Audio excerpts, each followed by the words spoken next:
Court has just adjourned for the day after a second day of emotional testimony from Murdaugh himself. 2 full days of intense questioning. Murdaugh at times becoming visibly agitated, especially after the prosecution attempted to poke holes in his alibi after he admitted to lying to investigators about where he was the night of the murders. Senior national correspondent Brian Enton joins us live. Brian, the prosecution zeroed in on that 4-minute period of time after the murders. Yeah, what a day it was, Nichole. Attorney Alex Murdaugh back on the stand once again, really zeroing in on the timeline and the discrepancies. And for the first time, and this was really interesting, for the very first time, Alex Murdaugh said what he thinks actually happened to his wife and son. For the second day, prosecutors cross-examined Alex Murdaugh in the double murder case of Paul and Maddie Murdaugh. Today, there were no explosive admissions that he lied to investigators, no gotcha moments. Instead, prosecutors seemed to hammer away at inconsistencies in Murdaugh's memory. What you're saying is not accurate.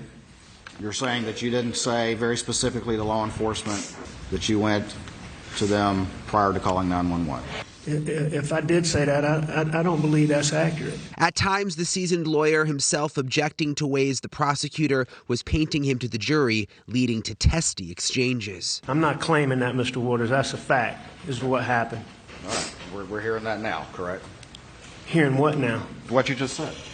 Well, you just asked me this. The prosecution repeatedly reminded the jurors of Murdaugh's financial victims and his addiction to pills. My whole life, you wouldn't see me where I didn't have pills on me.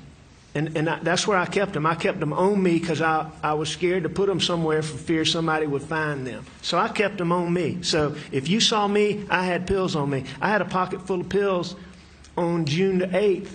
On June the 8th, when I was sitting in David Owen's patrol car. And then asking the defendant about the missing 4 minutes. Murdaugh saying he was resting on the couch while Maggie and Paul were still at the kennels. His phone showing Murdaugh took nearly 300 steps. Not only are you moving around a lot, but you're making a ton of phone calls. And I never manufactured any alibi in any way, shape, or form because I did not and would not hurt my wife and my child. At one point today, the prosecutor goading Murdaugh into giving another stunning admission like he did on the stand yesterday. Any more about your decision to lie? I mean, I just want to let's get it all out now. And then a very interesting moment when Murdaugh said he knew who committed the murders, believing the murderer or murderers stemmed from the 2019 boat accident trial involving his son, Paul. I can tell you that at that time, and as I sit here today, that I believe that boat wreck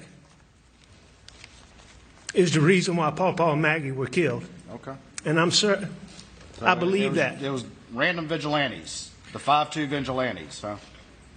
Now, what I believe, Mr. Waters, is I believe that when Paul was charged criminally, there were so many leaks. And when I tell you the social media response that came from that was vile, the things that were said about what they would do to Papa, they were so over the top that nobody would believe anybody would get on social media and do that. But I believe then and I believe today that the wrong person saw and read that. Okay. Because I can tell you for a fact that the person or people who did what I saw on June the 7th, they hated Paul Murdaugh and they had anger in their heart.